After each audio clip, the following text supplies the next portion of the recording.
Thank you, friends, brothers and sisters. I'm actually an odd man out. I'm an engineer. I have done this for all of my life, computers and human languages. And I happen to get into a position where I had to run a university, set up a university. And I really didn't know how to. I knew how to do the technical part, but I always had this concern that any university must prepare students as holistic human beings, and I had no idea what to do. So I learned on my feet, learned in the trenches, as we say. So I'll tell you about this experience, and of course it has been a very enjoyable journey, very joyous journey of learning and sharing. So I'll take you through this journey. I know that the time is tight, so we'll try to go a little, we'll go at our pace. Next. So the outline of my talk, I'll first set up the context. And the context in this case, a new university, how we introduced human values courses as part of the curriculum, what were the goals, what was the approach that was followed, what was the method and pedagogy, and how does it relate to the larger human goals. And then briefly on the impact of such a program on the university. And finally some conclusions. Next.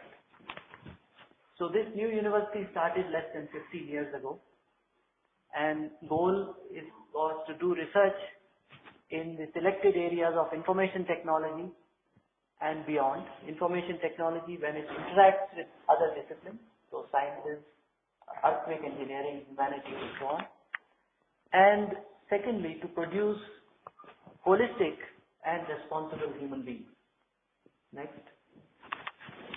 And very quickly we realized that a university may set its goals, faculty may be fired with them, but one has to carry all the other communities, the students, the staff, and if I may add, even the parents. So institute might strive to do research even at the undergraduate level, but students might aim only at routine jobs. Excellence might require hard work, but students might feel they have already arrived when they enter such a university. Now their job is done. That is what they were told right from the beginning. Next. And sure enough, these issues started coming within the first 3 years. And this was also the time, and we are still going through it, India is going through a very massive change, perhaps many other countries, and we are seeing it right in front of our eyes. And we decided we can't be helpless spectators. We should be participants who can perhaps change, create a change, bring about a change. Some of the things which were noticed, lack of sensitivity, need to show off. Perhaps this is what they have been told in today's world. And lack of seriousness in studies. You would realize that countries like India, where there's very large number of people aspiring for higher education and technical education in particular, and even though the technical education has expanded enormously, 1.5 million admissions last year in technical institutions in India. It's mind-boggling and not required, but that's what is happening. But there is always a struggle for getting into the top institutions. So there are these entrance exams for which people prepare, starting perhaps after their birth, goaded by the parents. And when they enter an institution like ours, they feel their job is done. They were told the purpose of education was to get you a good job. and you got into now an institution where job is assured, a good job is assured. In fact, on the first day, this is what we do. We do in small groups of new students, and we sort of ask them, what are your goals of life? About half of them, 40% of them say that to get a good job. And you say, that's fine. What do you mean by a good job? And then really look at you. Is there any other answer to what a good job means? Highest possible pay package. So that is a situation that is prevailing. Incidentally, another 40% say, I want to make my parents happy. They have worked very hard for me. Another 10% say, I want to do good for society, I want to do good for my country. This just to give you an idea of where things are. And I always believe we should start from our strength, where we are, and start from our strength. So, relationships, family relationships are intact. That becomes our starting point. Good job, there is a part of earning a livelihood, that's fine. That's again a starting point. And then to lead them and expose them to larger issues. As we do them, we ourselves also go through a transformation. That's always a good part of being a teacher. You learn for free. So, we also realize that the external methods do not work very well. In particular, do's and don'ts don't work very well. Punishment and reward only work up to a certain extent. Ultimately, the action must come from inside, and I think that is the goal of education. And as it is said, the goal of education is to take you from discipline to self-discipline, where you don't need now external discipline. It's already ingrained, it's part of you, part of your thoughts, part of your action. And when that happens, then a man is educated. Next. So of course, these were the problems we were seeing, and I being a inexperienced person, I started asking around, and then they told me you can do nothing. That's how things are in society. And I didn't take that as an answer, I just insisted. And anyway, that's another story for another time. And next. And we came across a philosophy called Jivan-Vidya. Jivan means life and Vidya means knowledge, life knowledge. And I very quickly realized that this can be a part of education, part of the academic curriculum. It could be as rigorous. At the same time, it is also related to the self and to the inner world. Next. So, but before this, being a university, you have to argue out everything. So there are four criteria, and I know how to do this. So we set up 4 criteria that a course must satisfy to become an academic part of the academic curriculum. It should be logical, it should be possible to discuss and question in class every single thing that is stated. It should be verifiable, verify in one's own experience, not just rely on other people's experience. It should be universal. It should be applicable for all individuals, for all time, for all place. Very tough part. And people say, no, how can anything be universal? And just to give you one example, respect. In no culture, at no time, and no human being, no place would say that respect is not natural or a part is something that is desirable. Let's put it at that way, at this point. And it should be humanistic. And by that, I have put in quotes, happiness of humanity. Being this is, it will fit in well with that definition. Next. And then we started discussing. So if a course satisfies these 4 criteria, it becomes eligible to be part of academic curriculum. And really nobody could argue after that. Human values course in particular, what should be its goals? To help the students discriminate between what is valuable and what is superficial in life, and to develop sensitivity and awareness leading to commitment and courage to act. There was a quote from Dewey yesterday. I really liked that. The courage to act without weapons. Next. So the course is not designed to give values. It facilitates the student to discover values which are already within the student. And after that, our academic council was very happy. They said this will be now a required academic course for all first-year undergraduate students at our university. This happened in 2005. So we have been running it for last 7 years now. Next. So how is it conducted? What is the method of conduct? We actually conduct it in small groups, typically 12 to 15 students, mentored by a faculty, and the classes are conducted through discussion. Sometimes the groups sit under a tree, sometimes they sit on the floor, to give it informality. This distinction between home and office, between home and school, I believe must ultimately go away. It should be one seamless human life. As part of the discussion, there are examples taken, but then there are practical exercises in a laboratory. This is the laboratory of life, so no separate expensive lab is needed. Wherever you are, whatever you are doing. And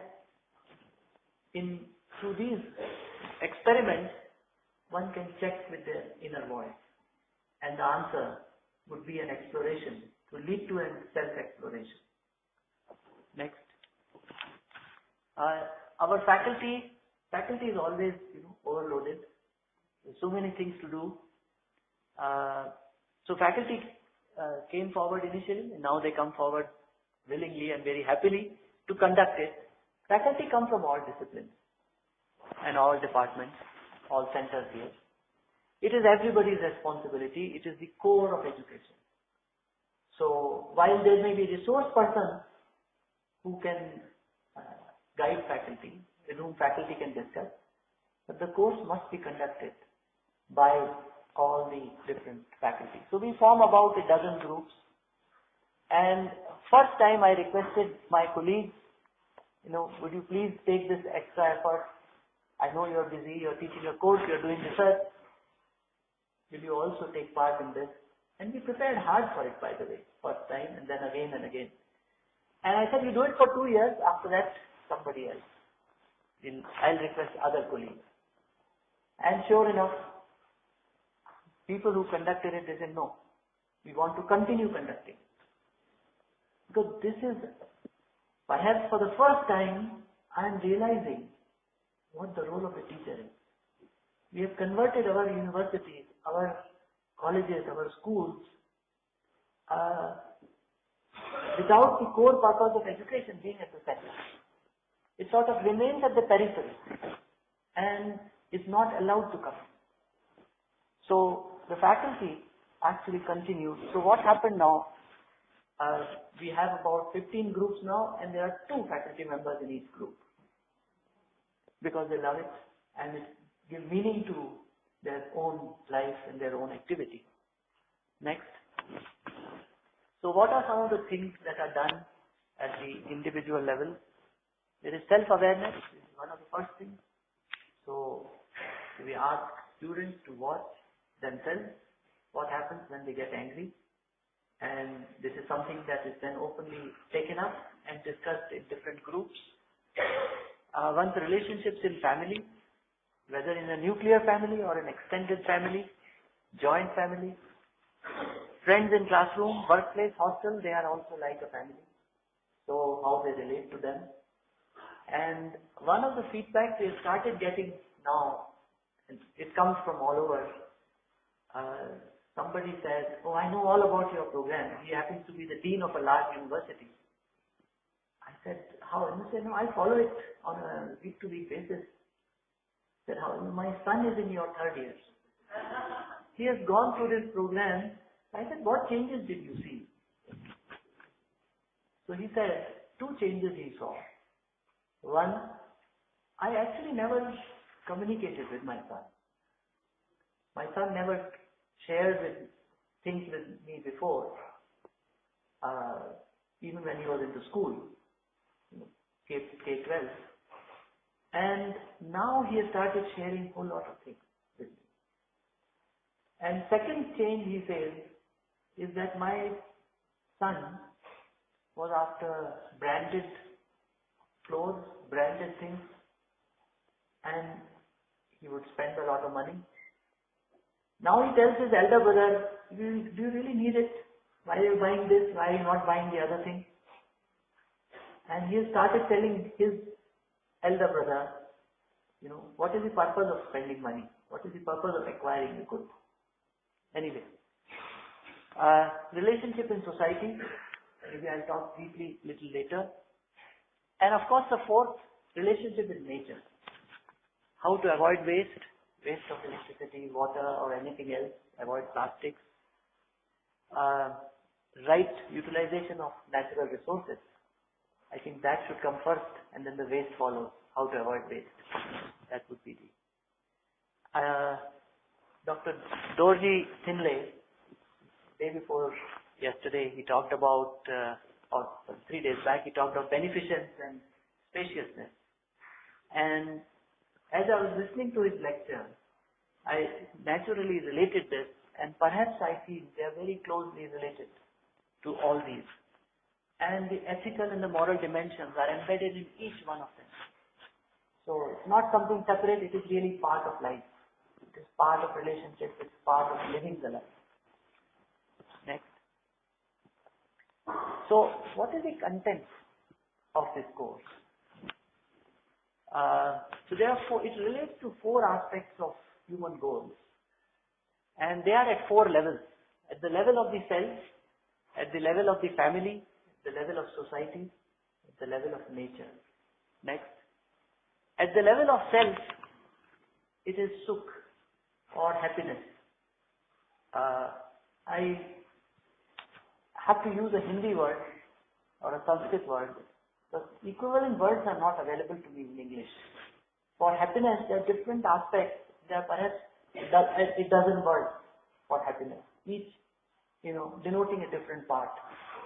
So harmony in self, that is the sukh.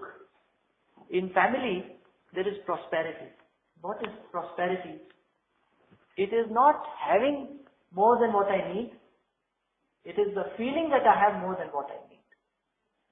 I may have all that I need, but I may still feel I don't have what I need. I am not prosperous. So feeling or assurance that I have now and in future more than my physical needs.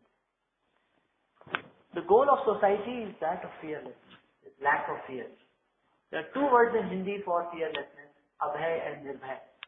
And I could find, maybe lack of fear would be another word. So fearlessness, and this would include justice and assurance.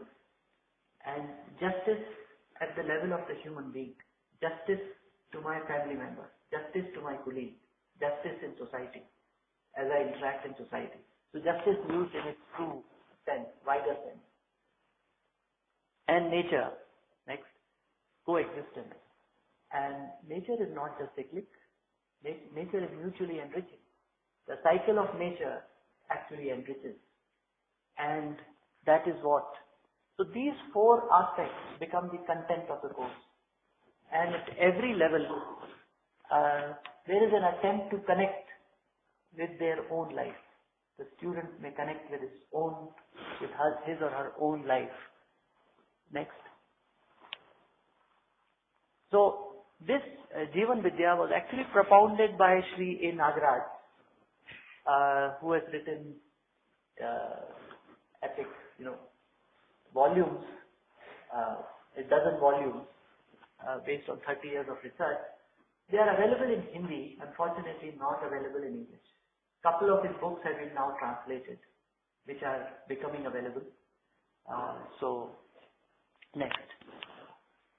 So the question is, what is the impact?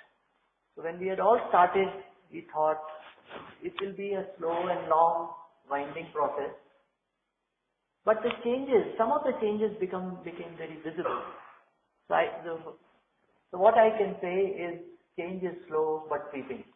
So in computer science, we talk of exponential growth and polynomial growth.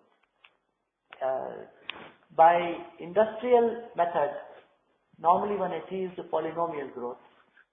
Nature actually has power of exponential growth. So exponential growth is very slow in the beginning. So 1 becomes 2, 2 becomes 4, 4 becomes 8, and you say 4 years there are only 8 people. But then 8 becomes 16 and 32, and then the numbers actually far exceed polynomial. So that is what I have learned from my computer science side and seeing in real life many things happening. So the change has been slow but sweeping. Next. And it comes in variety of ways, not always the ways that you expect. Better relationships among people, among students. Ragging is unfortunately a menace which has been virtually gone from our institution. Considered extremely hard. Ragging means where a new first year student is put to hard task by senior students. Hazing, another word for it. Yeah. And that part, and I tell my students, zero ragging is not the goal. When somebody comes to your house, are you satisfied?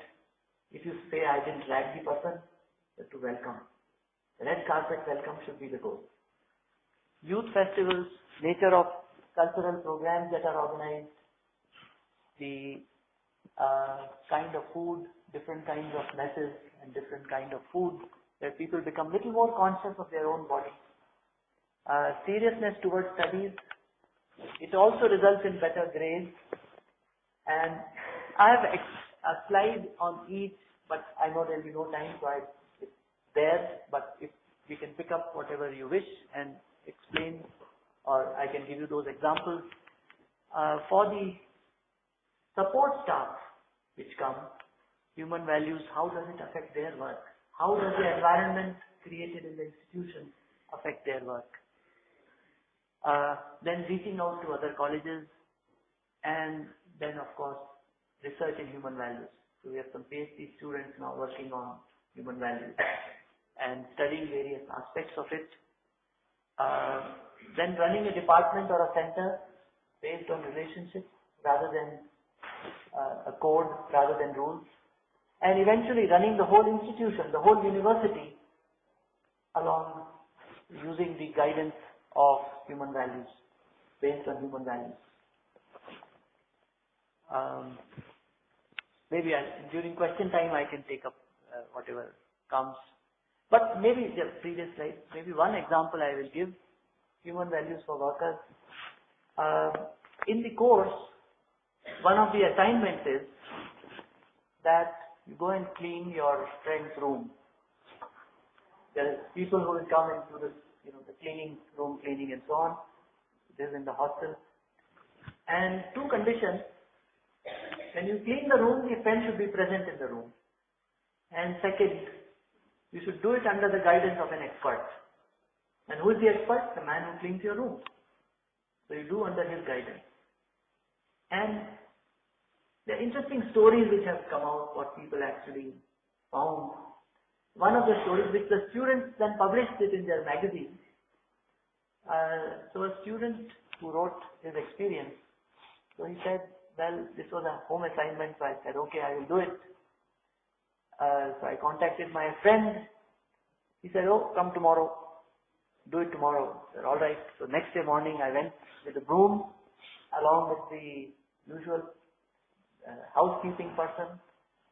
And this person said, no, I have no time now. Come at lunchtime. Then I thought, this is what I do every day to the person who comes to clean my room. And at lunchtime, I went to his room. Room was open. He was sitting on his table and chair and reading something, or actually pretending to read something. And I asked him, sir, yeah. Then I started cleaning his room. I found that the room was very dirty. And as I was doing it, the house cleaning staff member said, Bhaiya, you didn't clean, you have to lift the shoe and then clean what is below the shoe. And it was too dirty. Picked it up, cleaned it. Then I reached where this person was sitting, and of course he lifted his legs. And at each time I thought what I was doing. I was doing the same thing. Of course, later his friend explained to him that I purposely made my shoes very dirty so that to give you a hard time. But after that he said, I cleaned my own room. I've asked the housekeeping person, I cleaned my own room, and so it is actually the sensitivity and awareness of our surroundings. And we reach a state where we should become aware of all the time, aware all the time, 24 hours. No matter what we are doing, we are aware of others, we are aware of the environment. If we reach that, so that would be the goal. And this becomes a step in that journey. There are some other assignments. Of course, there are other, some of our PhD students who have started conducting the groups, human value groups. They have picked a lot of material from film, very visual medium. So there are lots of documentary films, story of stuff, right here, right now. Some of you might know that. Also pick out from the feature film on Gandhi, and pick out episodes and have a discussion on them. Next. So very soon, this got adopted, slowly, not very soon, it took some time. It got adopted in 3 other universities. So it's running in now 450 colleges, believe it or not. Unbelievable, I must say. I didn't expect it. 600 to 800 teachers have been trained. And another 200 colleges are now waiting to start. The university has mandated you have to do it. They are waiting for their teachers to be trained. And another 2 universities have come forward. They have 500 colleges. They want to start in 2013. They have to train, 1,000 teachers to be able to do that. Next. So, with respect to Bhutan, I have been thinking, if I look at these 4 aspects, self, family, society, and nature. Next. Self, Bhutan already has the base of meditation and calmness. In India, we don't have that. Students come with chaos. They can't sit quiet, more than 2 minutes. Society, fearlessness in society, justice and assurance that I will get what I need. I think Bhutan has gone far ahead of everybody else. They have enunciated the concept of gross national happiness and incorporated it in their planning. So at the level of society, Bhutan is already doing very well. Coexistence, nature, already there in the living, but it would need to be continued. We need to be ensured that this is preserved and the future practices continue to be environmentally friendly. And this is the part where I feel Bhutan could work.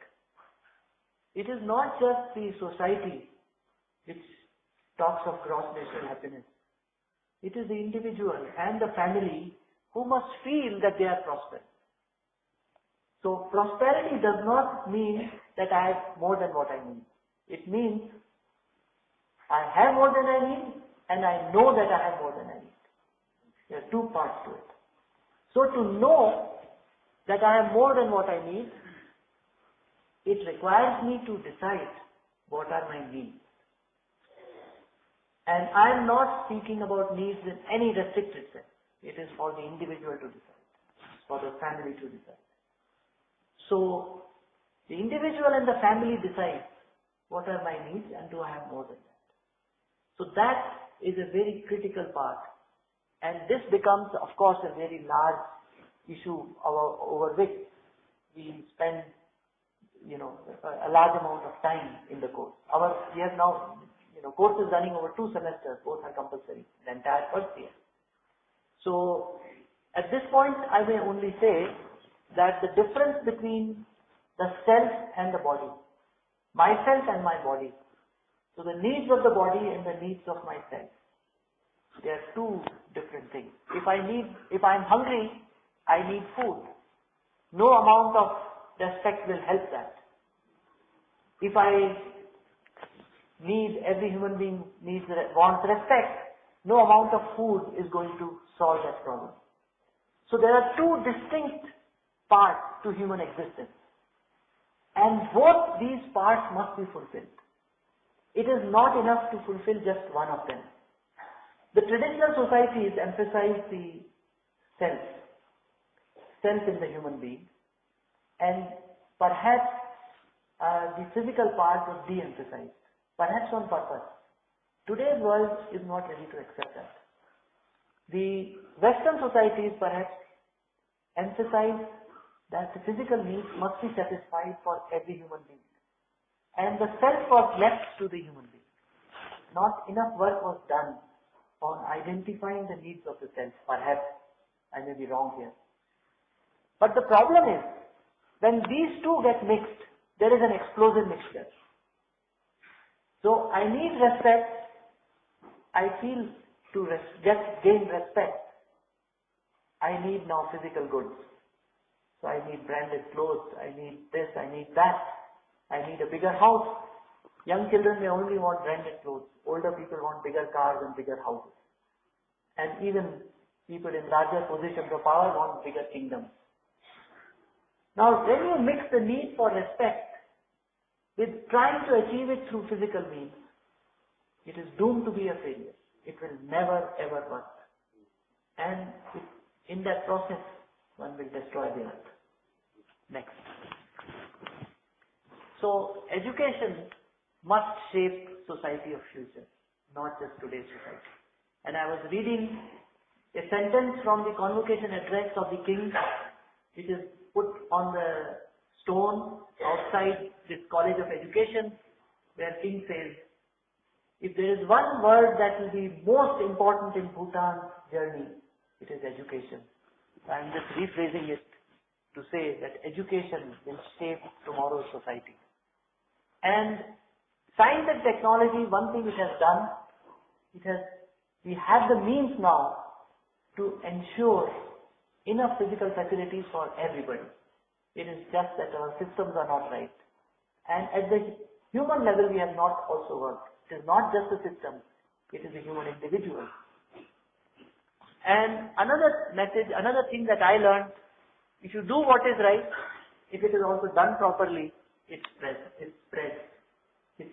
faster than imagined. But education requires an environment of openness and discussion. Environment of empowerment within the university community, what is called the collegial decision making, and also true education takes place only in such an environment. Sometimes I am asked, I think this was a comment in one of our paper groups, that Asian cultures, would they be open to questioning? And if I read Buddha, the Buddha said, do not believe what I am saying. And he said it repeatedly. You examine it, apply it in your life. If you find it is working for you, only then believe it. This was Buddha. And he also talked of 3 things. He said, Buddha, so for education, you need 3 things. You need Buddha, you need Bodha, and you need Vihara. Buddha is the teacher. Bodha is knowledge. Vihara is the university. Clearly, the goal is Bodh. Goal is knowledge. But the first and the most important to get you started is Buddha. Buddha is the teacher. That's what the word means. So the role of the teacher becomes extremely important. And for a teacher to play that role, he has to become Buddha. That's our journey. And we are privileged to be on that journey and enjoy that journey. Next. Now just to complete, Human Values course is one of the first of 10 steps that we have planned. The second step would be to attempt to apply these values in the university itself and run the university based on them. This is what we are trying to do at IIIT Hyderabad. And the Human Values course is most important in setting the culture of trust, the openness and experimentation. Here, students still differ because we'll have rules and these are, students may not like such certain rules. They still differ, but earlier there was a sense of opposition. Today, the environment has changed, that there is difference but no sense of opposition. They say, nah, yeah, we know why you are doing it, but this is not a good method. And then of course we argue, no, this is a better method or that is the better method. Half the battle is won. If our goals are common, then we can move forward without opposition. Thank you.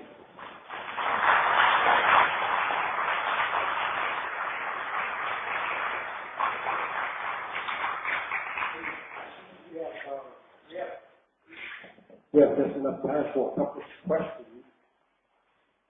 Any questions?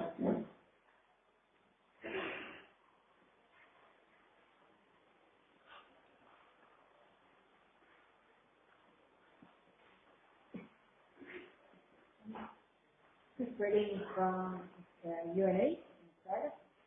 I'm just wondering, in your list of self-standing society and nature, I was interested to see you talk about the position in society with the position with nature. It's almost like we're separate from it and only just connected. I'm wondering why we don't say in nature. You are right. In fact, I realized there wasn't enough time. There are two other dimensions here which I have not mentioned also, but you are right. It should be in nature. And if you think of a human being, the self and the body is part of nature. So we are already in nature.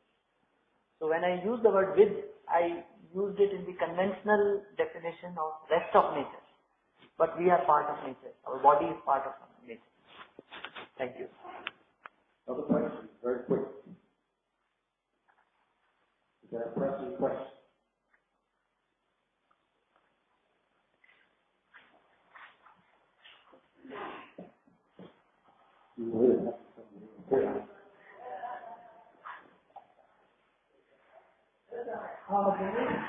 Can everybody hear me? Right.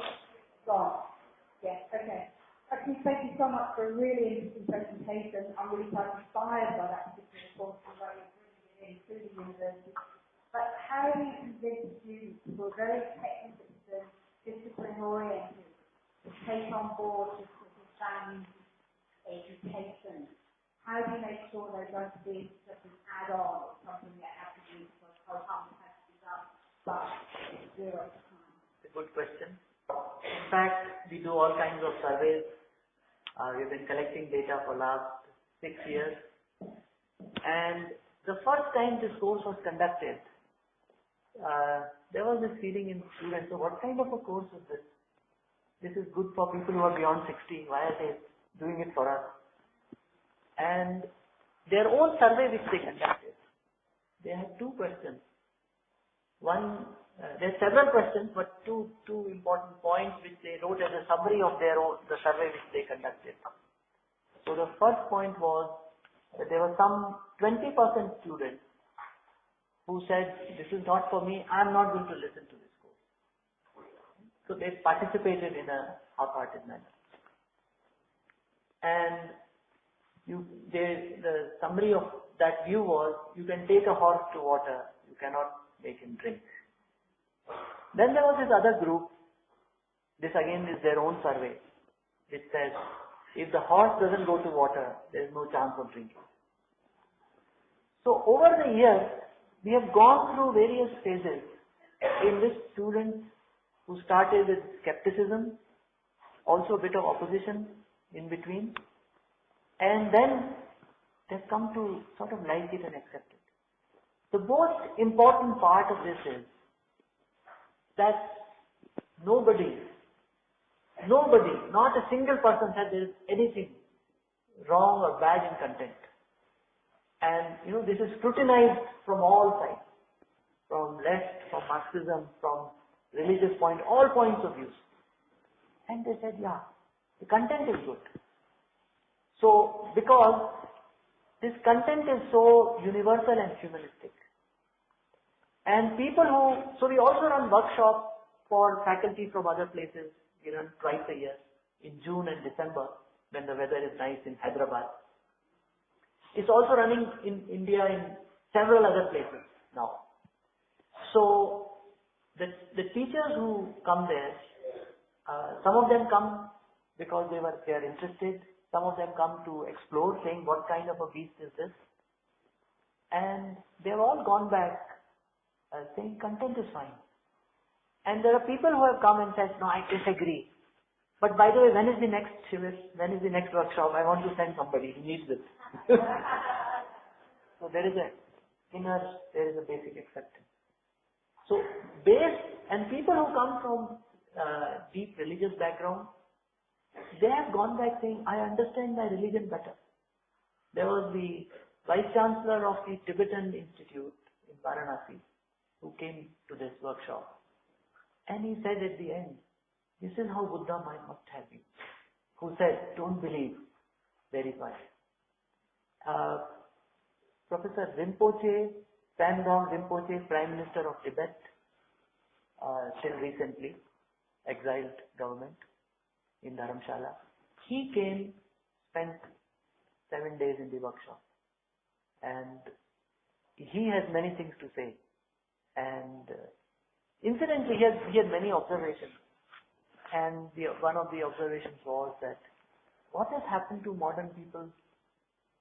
They listen to half a sentence and they are ready to pounce with a question before even listening to the full paragraph. So we need to listen. And there are all kinds of courses running on soft skills. So I said, soft skills, they are teaching you how to speak. What we should really be teaching is how to listen. And the kind of man he is and when he was in this workshop, there's an urgent message. This was 5 years or 6 years ago. Prime Minister of India was meeting President Bush in Washington. And some urgent consultations were required. And he had said, I have taken leave and come. I leave from Prime Minister's office. And he's the Prime Minister. So the ambassador, the Tibetan, in some ways acting ambassador in Washington, he of course had flown back to India. He came all the way to this workshop and had 2 hours of discussion with him on some matters related to state. And when the clock struck 3 o'clock, Professor Rinpoche was at the workshop, ready to start the next session. He had taken that lunch time for that discussion and no more. He said, no, that's it. So that kind of focus, that kind of commitment towards whatever we are doing is sort of missing in a whole lot of people and young generation in particular. And the electronic devices have made the time span of attention very small. But it is not necessarily the natural time span of people. It can be increased. It is said that 8 minutes, 10 minutes. But through meditation, through other methods, this time period can be increased. And this can help, I think, the humanity think of more deeper questions in a more sustained way. Thank you.